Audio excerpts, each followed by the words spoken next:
You may be familiar, or maybe not, but maybe familiar with this phrase, genetic fallacy. It's also known as the fallacy of origins, or some people refer to it as the fallacy of virtue. I've never really heard of that one before, but genetic fallacy is usually how you hear about it. And if you remember back from school what a fallacy is an error in reasoning, something that doesn't make any sense. It's an error in reasoning. For example, here's a famous one. Dogs have 4 legs. My cat has 4 legs.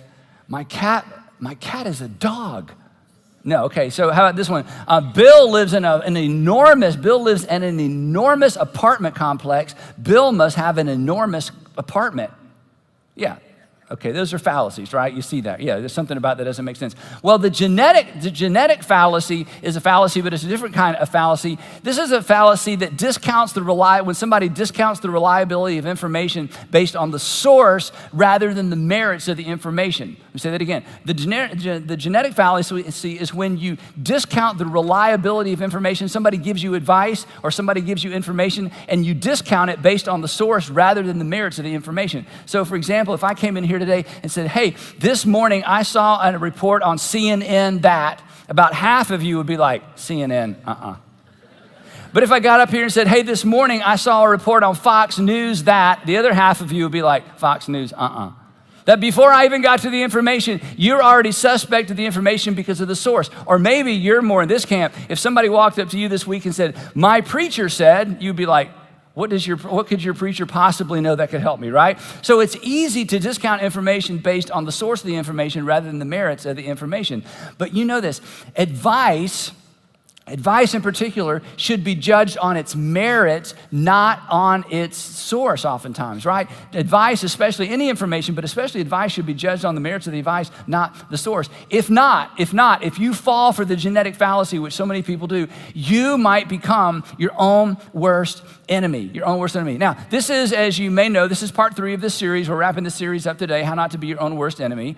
And we've all been our own worst enemy, and we can all laugh about some events in our lives where we were our own worst enemy. I told you about my college experience. Maybe your college experience was similar.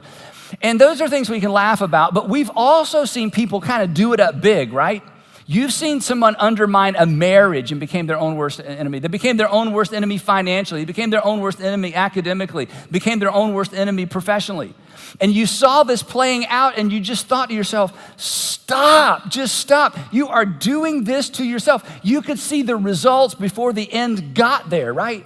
And when you see somebody do it up big, like really blow up their whole life, and maybe you are that person and you can't believe I'm talking about this today, or maybe you're in the middle of it, but maybe you're on the front end of it. And if you're on the front end of it, I can't tell you how grateful I am that you're here today and that you're listening or that you're watching. But when you see somebody do it up big, you think exactly what I think. You think, I would never do that. I just would never do that. And maybe you won't, and hopefully you won't, but here's what we've said every week. You have the potential to do it up big. You have the potential to become your own worst enemy. And the reason we know that's true is because you have participated in all of your bad decisions. You were there for all of them. As we said the first week, you were the mastermind behind some of your worst decisions. And the reason that's a big deal is a single bad decision, right? A single bad decision is always the first step toward becoming your own worst enemy. Every bad habit has a first time.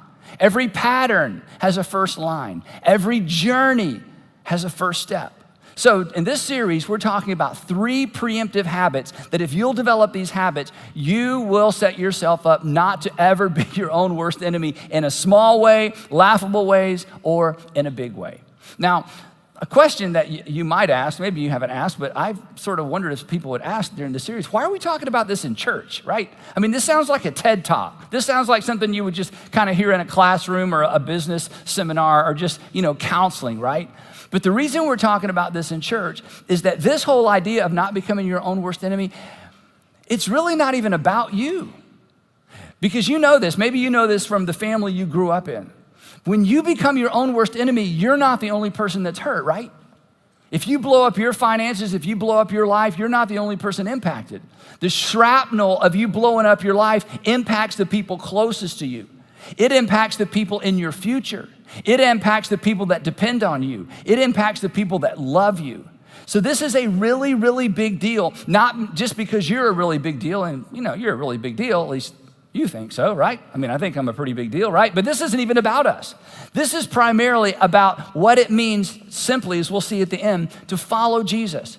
Because if you are a Jesus follower, you are responsible for how your behavior impacts other people. So this isn't just about you getting your life right. This is about you keeping your influence intact. This is about you keeping your reputation intact. This is about you living life in such a way that people would be drawn to your life so that you can point them to the source of life in you. In fact, if you're here for the first time, or maybe you're not a church person or not a religious person, chances are you're here or you're watching or you're listening because of the influence of another Christian, of another Jesus follower.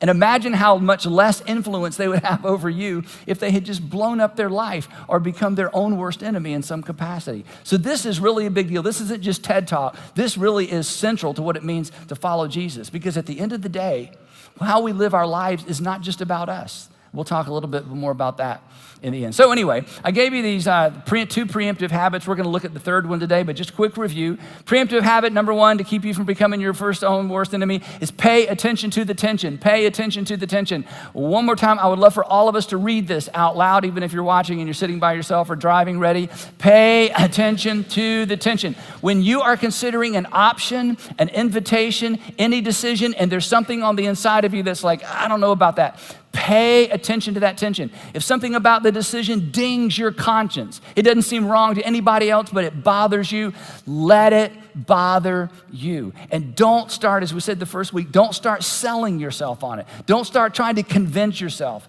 We rarely have to sell ourselves on a really good idea. And then last time we were together, we talked about preemptive habit number 2, and that was pay attention to your narratives. Pay attention to what you say to yourself. Pay attention to how you frame things, how you frame decisions, how you frame relationships, how you frame experiences in life. Because our internal narratives can be helpful, but they can be harmful. Our internal narratives actually have the potential to set us up to repeat the past, repeat our failures, and become our own worst enemies.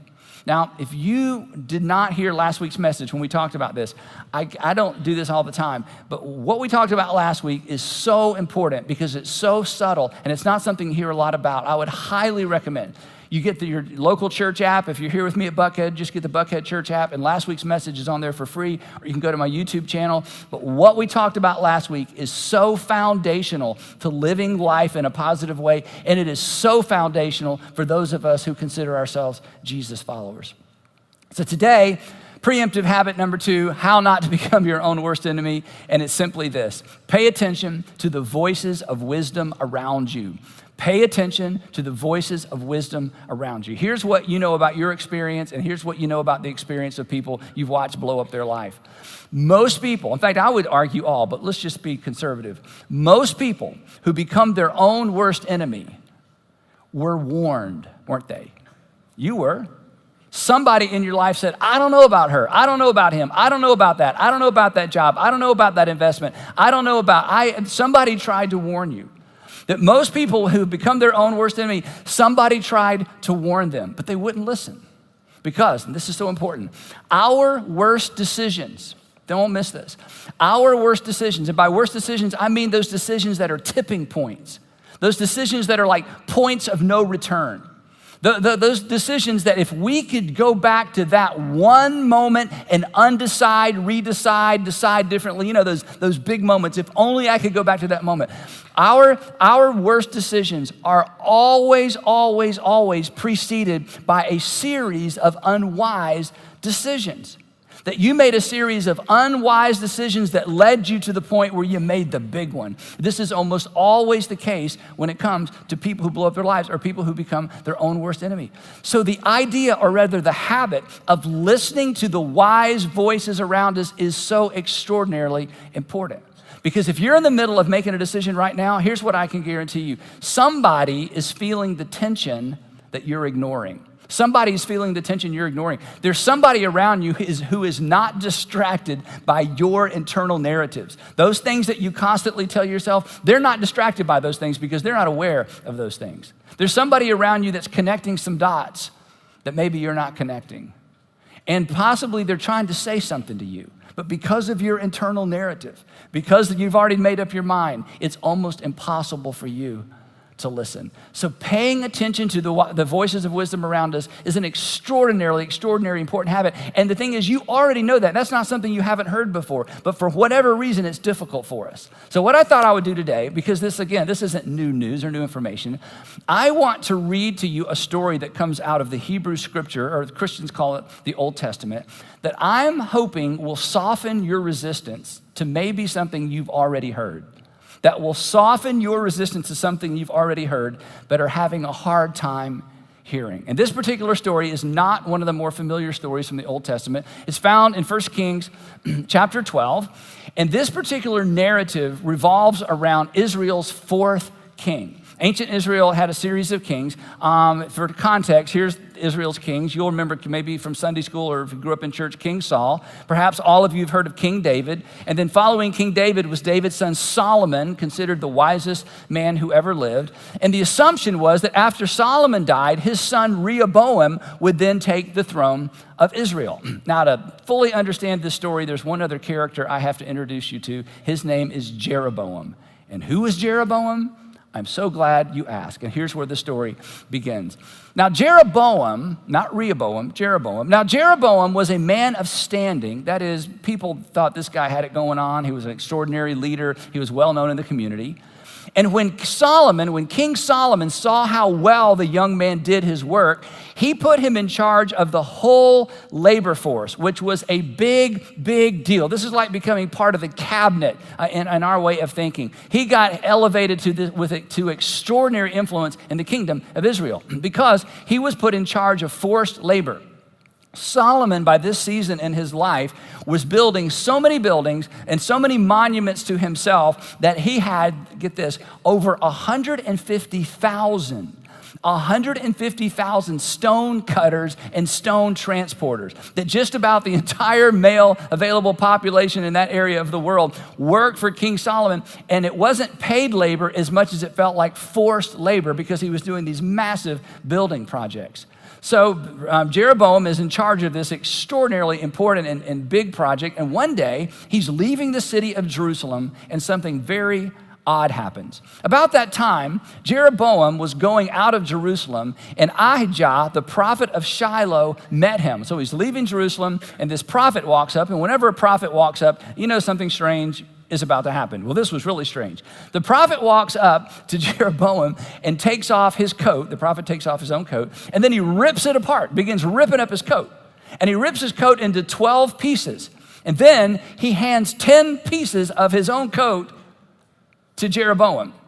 And then he says this is what the Lord God says to you. I am going to tear the kingdom out of Solomon's hands, and I'm going to give you 10 of the tribes. As you may remember, Israel was made up of 12 tribes. And this prophet says that Solomon, the king, is going to lose 10 of them. And Jeroboam, you are going to be king of 10 tribes of Israel. And why? Well, and this may be hard for you to take depending on how you grew up in church. But by this time in history, King Solomon had become a pagan king. I say he was a pagan king because he worshiped multiple gods, and that's the definition of a pagan, somebody who worships multiple gods. He'd become a pagan king. He worshiped all the gods of all his wives, and he had a boatload. He had a trainload. He had so many wives, they were numbered. He couldn't even remember their names because he married everybody famous' daughter from all the surrounding kingdoms to create peace treaties. But consequently, he began to worship their gods as well. And he was building them temples and places of worship all over Judea, which was absolutely against what God had told Israel to do. So by this time, he has abandoned basically his faith, and consequently, King Solomon is treating his subjects like all the pagan kings treated their subjects. He treated them like slaves. So this prophet says God's fed up with that, and when King Solomon dies, the kingdom's going to be divided. And Jeroboam, you're going to get 10 of the tribes. But I will, God says, I will not take the whole kingdom out of Solomon's hands. And then he goes on to say this. God says, I made a covenant with David, and I'm going to keep my end of the deal, but David's lineage is not going to have the whole kingdom, just 2 out of the 12 tribes. Well, apparently this was so weird to Jeroboam that he didn't keep his mouth shut, and he began to talk to people saying, I met this crazy prophet, he tore his coat up, he gave me 10. I mean, this is just weird. And word got back to Solomon that Jeroboam, it had been prophesied over him that he was going to be a king in Israel. So Solomon did what ancient kings do when they realize that their dynasty is threatened. Solomon tried to kill Jeroboam, but Jeroboam found out about it and he fled to Egypt and he stayed there until Solomon finally died. Now, this is where the story gets really practical and really interesting. But first of all, any questions so far? Are you following this? All the OMs, everybody's got an OM. Okay, here we go. So Solomon dies. The assumption is that Rehoboam is going to be coronated the king. He's going to take his father's place without any challengers. So this is where the story picks up. So Rehoboam, Solomon's son, went to Shechem, a city north of Jerusalem, where actually the original capital of ancient Israel. For all that Israel had gone there to make him king. This is the best day of his life. When Jeroboam, who Solomon raised up and then headed off for Egypt, when Jeroboam heard this, when he heard that Solomon was dead, he thought, oh, it's safe for me to come back home because the king is dead. When Jeroboam heard this, he was still in Egypt where he had fled from King Solomon. He returned from Egypt. And so they being the assembly that represents the people, so they sent for Jeroboam. So the representatives of the people sent for Jeroboam because he was still an outstanding leader and had the respect of the people. And he and the whole assembly that represented the nation of Israel went to Rehoboam and said to him, so the Rehoboam's about to become the king, and so the assembly that represents the people says, future king, or maybe they'd already coronated him by this time, he was king. They said, hey, we have a request. And he said, what is your request? And they're representing all the people. And here was the request. Your father Solomon put a heavy, heavy yoke on us. Your father was like all the other kings. He treated us like slaves. But now we want you to do something different. But now we want you to lighten the harsh labor and the heavy yoke that he put on us. And if you do, Rehoboam, we will serve you willingly. We will serve you. But you got to stop with all the nonstop construction. You got to stop with all the taxes. You got to stop from taking all the men out of our cities and sending them off to these foreign places to cut stone and drag them to build these monuments to your father. We will serve you willingly.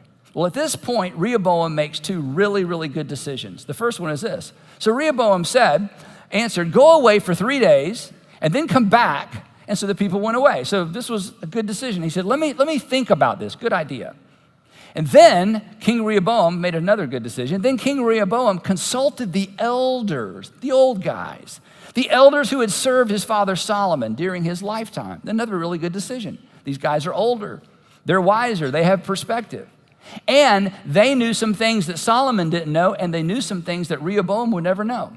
Now, for those of you who lead an organization or lead a department, or maybe you're an entrepreneur, you have several companies, or you run a franchise, you know this. I know this as a leader. There are things you never know as the leader. There's always yickety-yak, and people have conversations and opinions, and you almost never get that information. And it's always important to have people who will be honest with you, because information doesn't usually flow up unfiltered in an organization, and it certainly didn't in a kingdom.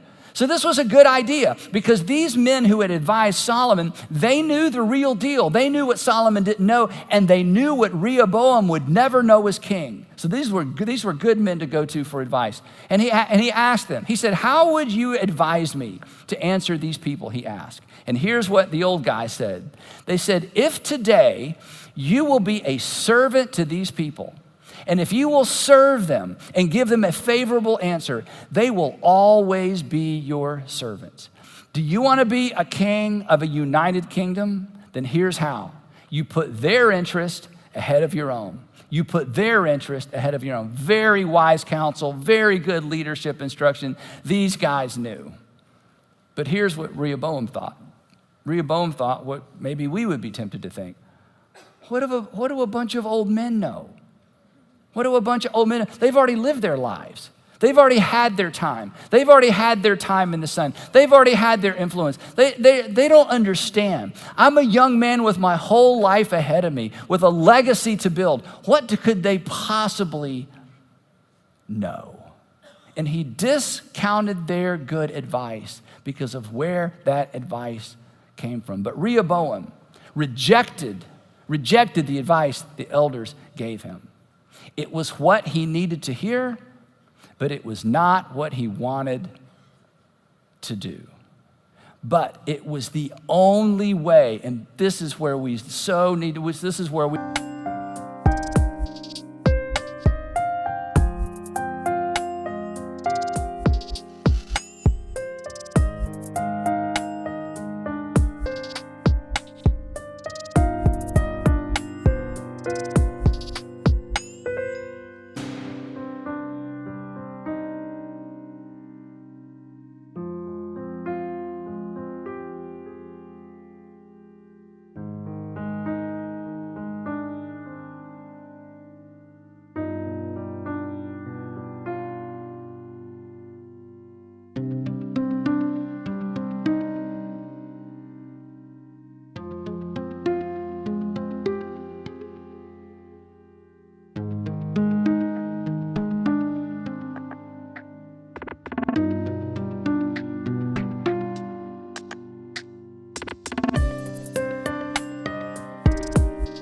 need to dial in as individually.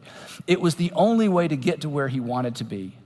Did you know there are people perhaps in and around you that have the advice you need to get you where you want to be?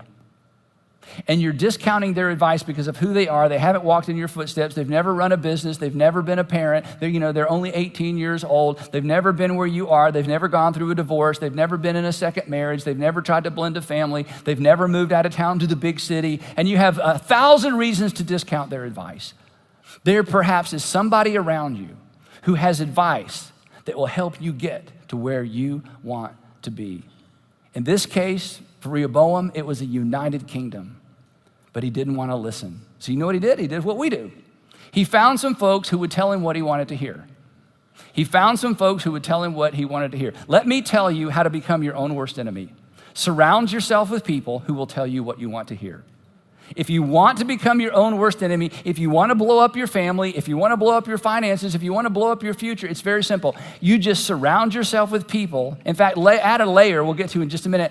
Surround yourself with people who need you and work for you and will only tell you what you want to hear. You'll lose influence, you'll lose opportunity, you'll lose respect, you'll lose resources. This is how you end up where you don't want to be. So let me just ask you this question real quick, kind of lob a question in and we'll keep going with the story. And this isn't for all of us, but this may be the point in the message where you think somebody emailed Andy and told him my story, okay? They didn't. Whose advice are you currently ignoring? It may be bad advice. You may need to ignore it. But just for a moment, whose advice are you currently ignoring? And then here's the real kicker. Here's what makes this question powerful. What is that internal, if you were here last time, what is that internal narrative you're using to reinforce your resistance to their advice? Because when you pay attention to that narrative, it is going to be an indicator as to whether or not you are resisting good advice or bad advice. And if there's something in you that says, what could they possibly know about? Then you need to hit pause because you are about to become a victim of a fallacy. When my boys were growing up, very, very young, they expressed interest in baseball, and I wanted to be involved in their lives, so I became a baseball coach. And I coached them from when they were, from when I was pitching, okay, to where they were pitching so hard, I was afraid to catch it. I went with them all the way up through high school. And through the years, parents would come to me, because I coached every year, year-round baseball. Parents would say to me all the time, Andy, where did you play baseball? And I would say, in the backyard. Or they would say, did you play high school baseball? No. Did you play? No. So I never played on a baseball team. I was a really, really good coach. Not because I had any credentials or any experience or anything to show for it. I was just good at teaching kids to do things that I wouldn't even try, honestly. I was good at teaching kids. It's kind of what I do as a pastor. I try to get you to do things like, I'm too scared to do that, but you knock yourself out. You can do it. You can do it. I'm not doing it, but you can do it, right? This is just something that I'm good at helping people figure stuff out, even stuff I've never done. I had 0 credentials, but I was a pretty good baseball coach. And I never had any parents say, well, you know what? My kid isn't going to be on your team if you've never played baseball, right? That would have been foolish, I think. But in so many arenas of our life, this is how we think. And you know what? There's a time to be cautious about that. All I'm saying today, because of this story, is be careful that you don't discount good information, or in particular, that you don't discount powerful, personal, important advice because of the source of the advice. Back to the story. But Rehoboam rejected the advice the elders gave him, and he consulted the young men who had grown up with him and were serving him. Young men who had no more life experience than he did. Young men who had no more insight than he did. Young men who worked for him. And again, as I said earlier, when the only people who have access to you are people who need you or who are people who want something from you, when the only people who have access to you are people who need you or want something from you, you are in a dangerous, dangerous place. And that's why we all have to be so proactive to bring people into our sphere of influence and give them opportunity to influence us from the outside, because as life goes on and as you're more successful, more and more you will naturally be surrounded by people who need you or want something from you. And in this case, Rehoboam chose the men who needed him and wanted something from him. And so he asked them, what's your advice? How should we answer these people who say to me, lighten the yoke your father put on us? Because come on, we can always find somebody who's gonna tell us what we wanna hear, right? We're gonna always be able to find people who tell us what we wanna hear so we can do what we wanna do. And here's the challenge. And if I could just grab some of you by the shoulders, look in your eyes, I would say, look, the problem with always doing what you want to do is you eventually arrive at precisely where you don't want to be. If you only do what you want to do, you will eventually arrive precisely at the place in your marriage, with your finances, with your profession, academically, spiritually, relationally, influence. You will arrive exactly precisely where you don't want to be. You become your own worst enemy, which is exactly, as we're going to see, what happened to Rehoboam. In fact, the interesting thing is this: if you'd never heard this story before and you had to guess how this turns out, nobody listening would say, I bet this turns out great for Rehoboam. I mean, I can see where this is going. This is going to be amazing. He rejected the advice of the people older than him, wiser than him, that had been there and done that, and he surrounded himself with people on the payroll. I bet this turns out great. See, you already know better. In fact, when you look at some of your friends and family members, you know how that story's going. The challenge for you today, and for me, is to look in the mirror and ask ourselves the question, have we fallen into this rut? A rut that's not really taking its toll now the way it will later. So the young men who had grown up with him replied, these people have said to you, your father put a heavy yoke on us, but make our yoke lighter. Now, there's what we think you should go back and tell them. Now, you tell them, my little finger is thicker than my father's waist. So Solomon was a big guy, but in that culture, being big was a sign of health and wealth, because most people lived on the verge of starvation. So if you met a really overweight person, it's like that person is clearly healthy and they're wealthy. And so apparently Solomon was really healthy, and we know he was really wealthy. And they said, hey, you think my father's waist was big? My little finger is bigger than my father's waist. In other words, you ain't seen nothing yet. And they said, here's what you need to tell those folks. My father laid on you a heavy yoke. I will make it even heavier. My father scourged you with whips. I will scourge you with scorpions. A scorpion was a type of whip, but it was the type of whip you used to punish a criminal, not whip a slave. In other words, the message was going to be this: my father treated you like slaves. I'm going to treat you like criminals. Well, young guy goes to his head. They're all together, all this adrenaline. It's like, yeah, we're going to tell him. So sure enough, he goes back. 3 days later, Jeroboam and all the people return to Rehoboam. And Jeroboam's there, he's already sort of, risen up as the spokesperson, the leader. And the king answered the people harshly, rejecting the advice given him by the elders. And the moment he rejected their advice, and the moment he announced what I'm about to read that he announced, his fate was sealed, and so was the fate of the nation. Because a series of unwise decisions would lead to a catastrophic decision that would impact tens of thousands of people. Here's what he said. He repeated what the young men told him. You've come to me, you want to know what my answer is? Here's my answer. My father made your yoke heavy, I'm going to make it heavier. My father scourged you with whips, I will scourge you with scorpions. And when all Israel saw that the king refused to listen to them, they answered the king. Now here's something kind of cool. Jeroboam apparently said to the folks, look, he's not going to take your advice. He's not going to take your advice. He's not going to lighten the load. So they actually showed up with a prepared statement. And this statement, we know, was a quote from a document that a rebel back in David's time had prepared when he rebelled against David. And this was a document that had floated around. So this was a well-known script. So they read this older script to remind the king, hey, this is a big deal. This isn't just a handful of us. We speak for the nation. And here's what they said. They said, what share do we have in David?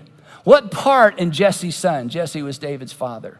To your tents, Israel. Look after your own house, David. Talking to David's relative, Rehoboam. To your tents, Israel. Look after your own house. In other words, this was their way of saying, I don't want to be too rude. They were saying, look, go build your own blankety blank cities and palaces. Hey, we don't recognize your right to rule. Go rule yourself. That was the strength of this message. So the Israelites threw up their hands and said, you're not going to be our king. The text says they went home, but as for the Israelites who were living in the towns of Judah, the two tribes, Rehoboam still ruled over them. And then Rehoboam doesn't believe this has even happened. He doesn't even believe this is real. He goes home, things settle out. He tells his advisors, look, just give them a few days, give them a few weeks. It's all going to work out. This kingdom isn't going to split up. So then King Rehoboam made another terrible decision. He sent out Adoniram, who was in charge of forced labor, but all of Israel just stoned him to death. We're not working for you. You didn't listen to us. You had an opportunity to rule a united kingdom for as long as you lived, but it had to be all about you. And you wouldn't listen to the wise counsel, because what do a bunch of old men know? So the author says, so Israel has been in rebellion against the house of David to this day. 10 tribes of Israel in rebellion to the house of David, and the kingdom never came back together. It was divided. And then when it was divided, it was weakened. And when it was weakened, it became vulnerable. And when it became vulnerable, it became invadable. Just like me, just like you, when we refuse to pay attention to the voices of wisdom around us. So you've heard this before. You know this. You've given this advice, but I'm just throwing it back at you. Find someone who has nothing to gain and nothing to lose by telling you the truth. Find someone who has nothing to gain and nothing to lose by telling you the truth. And you simply ask them, what would you do if you were in my shoes? I know you've never walked in my shoes. I know you never run a company. I know you haven't even been married before. I know. But what you seem like a wise person. What would you do if you were in my shoes? It's so simple. You don't have to sell yourself on this idea. You know this is the right approach. The question is, this is what I ask myself, is why don't we? And why won't we? And there's several reasons. For one, in many instances, we already know what they're going to say, don't we? I mean, if you already know what somebody's going to say when you ask them, you know what to do, don't you? If you already know what a wise person is going to say when you ask them, then you already know what to do. So just do it. And if you're not willing to do it, ask. The other reason, and I think this is all of us, is sometimes we just don't think it's anybody's business, right? It's nobody else's business. And please don't miss this. It may not be any of their business. You are inviting them into your business. And here's why you need to do that. Because private decisions have public consequences. Private decisions have public consequences. Private decisions don't stay private, do they? Private decisions don't stay private. Many years ago, when I was just out of college, and I kind of bumped into an issue in my life, and I needed to invite some people in. And I remember being so embarrassed about talking about what it was I needed to talk about. And one day it dawned on me, Andy, this little itty bitty baby dragon, it could grow up to be a big old mama or daddy dragon and devour your whole life. And if it becomes a big dragon and devours your whole life, everybody's going to know about it anyway. The people who like you and the people who don't like you. The people you love and the people you don't love. So why not take a risk and invite some people who care about you in now to deal with it while it's small so it doesn't become big? And of course it's embarrassing. But private decisions and private issues and private habits don't stay private. So no, it's nobody else's business. Wise people make it somebody else's business for the sake of their future, but more importantly, for the sake of the future of the people you love, the people around you. And then guys, if I could just say something to you.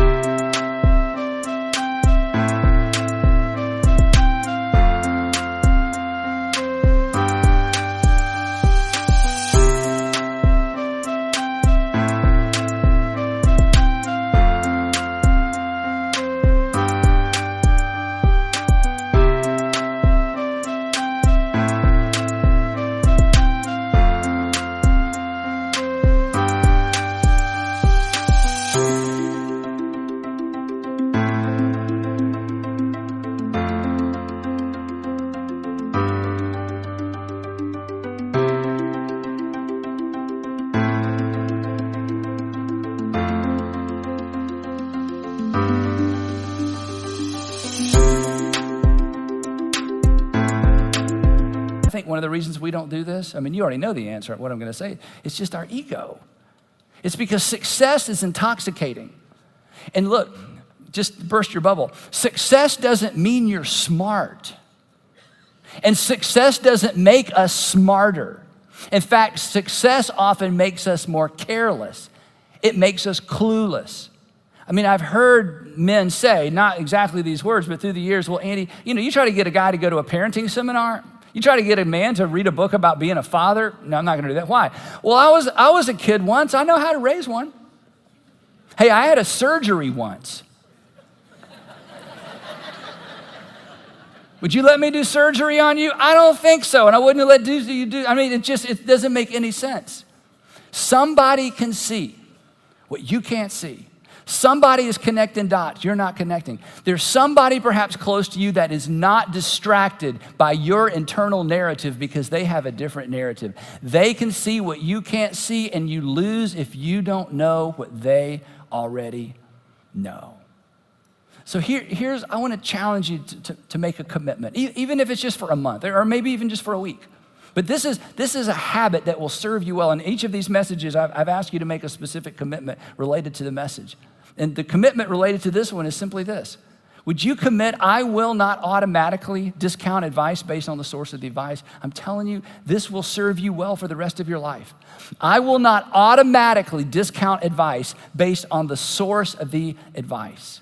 Now, obviously, there's advice we should all discount. But that reaction, that quick reaction when how could they know, what do they know, they're too old, they're too young. It's a guy, how could a guy possibly? It's a woman, how could a woman possibly? It's somebody that doesn't understand, they've never lived in the South, they've never run a company like this, they've never worked.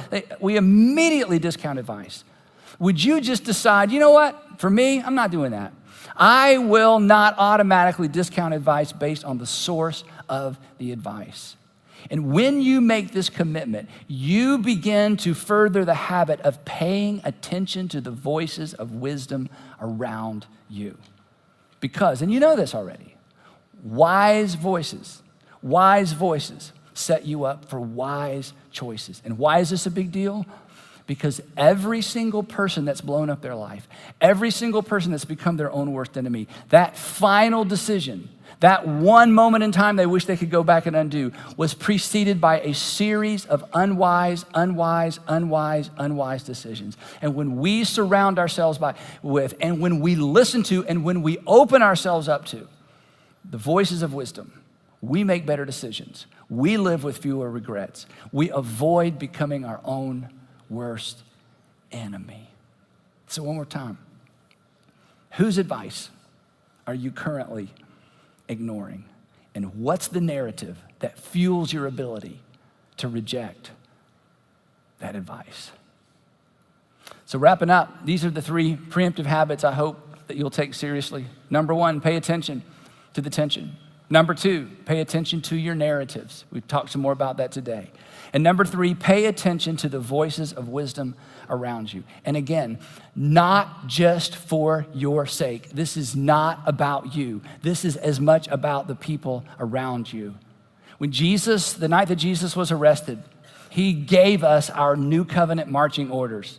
He reduced all the teaching of his people down to one simple imperative. He said, you are, as my follower, to love as I have loved you. To love as I have loved you. We as Jesus followers, if you're a Jesus follower, you cannot love as God through Christ has loved you if you blow up your life over selfish, unwise decisions, because you're not the only one that suffers. The people around you suffer, which means if you're a Jesus follower, this idea, these three things have less to do with you than they do the people around you. So pay attention. Pay attention to that tension. Pay attention to your conscience. Pay attention to those narratives, the good ones and the crazy ones and the odd ones and the ones that don't make any sense. And pay attention to the voices of wisdom around you.